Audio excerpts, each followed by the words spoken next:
anga barage matini nyangali anga barage matini nyangali kananye koro ni se wakampai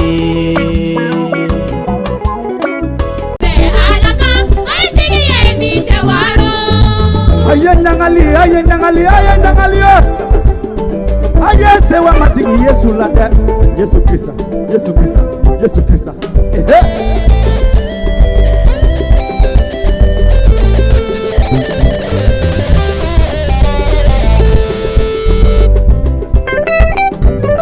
Ijigiye muye olufana be jigide nyini jigida yoro te uye masande jigida yoro ye jigi nyuma ba alado jigibe te noka jigibe se kawaro jigiye mi te waro jigida matigika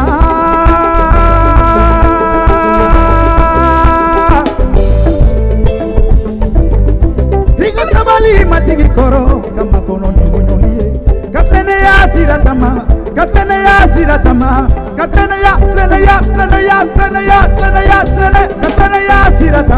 ikanyangali matigila aleye tiginyuma ye tiginyuma bara mitewaro tigibeenoka tigibe se kawaro ngadi tigibe alaka oye tigiye mitewaro tigida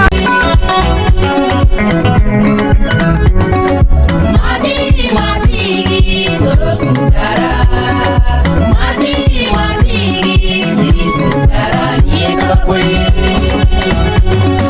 matigi ye trosun ye matigi ye jirisun file amaden soro trosun na aya fo trosun ye etena den were ke niko trosun dara etena den were ke niko trosun dara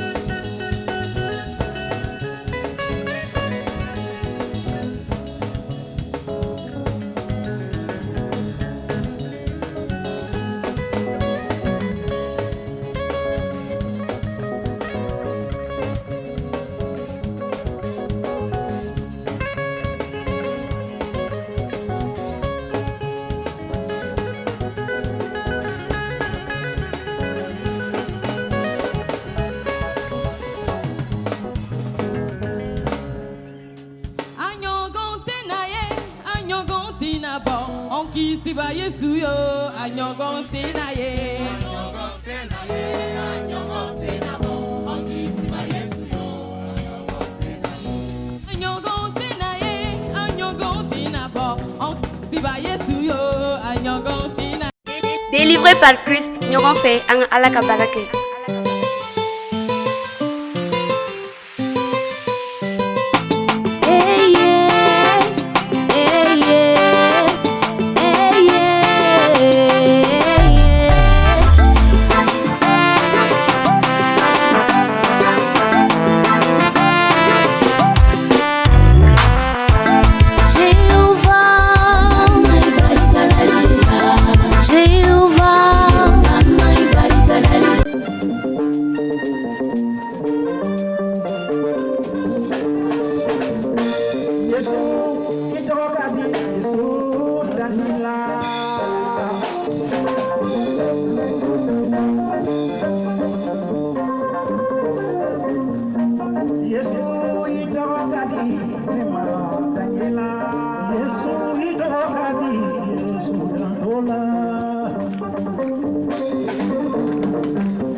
sukono kabarake alaini lifentira dana bauma kabarake alaye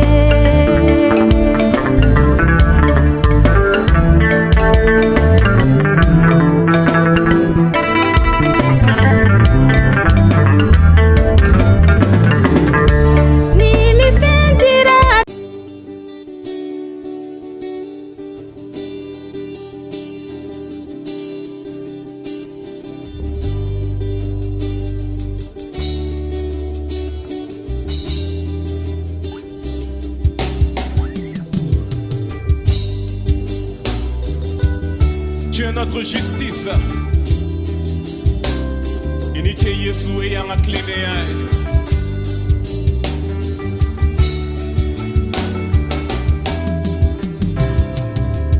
Yesu kerani ka klinea ye.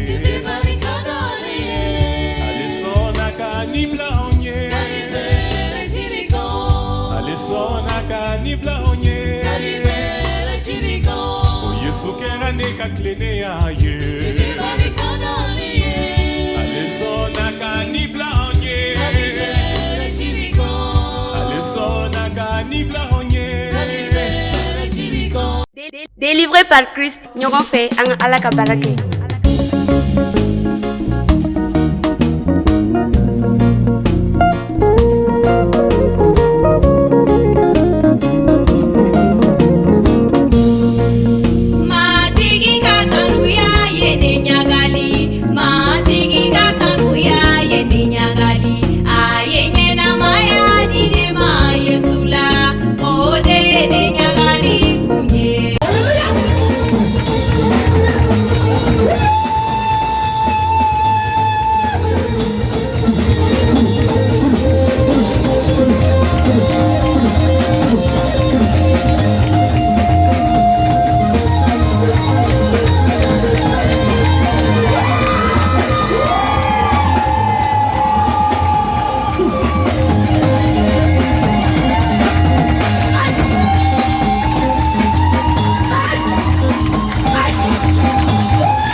Shetane togoyi sitane fara kunche bayala ayani nika alakele kene boda dulu otunye shetane togoyi sitane fara kunche bayala ayani nika alakele.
Kalebeta siyaro nila ni siyaro bana alebena kana tungata Yesu tato e kuma mi fanye kalebeta siyaro nila ni siyaro bana alebena kana tungata ajara mi Yesu bena ajami Yesu bena Yesu tato e kuma mi fanye kalebeta alebena ajara mi Yesu bena ajami Yesu bena Yesu tato e kuma mi fanye kalebeta alebena Yesu ye ni kuma fo akumara kanu nyakola igi matigi kanu ni dusugumbe igi mogonyo kanu ina fo yere ku Yesu ye ni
coronavirus.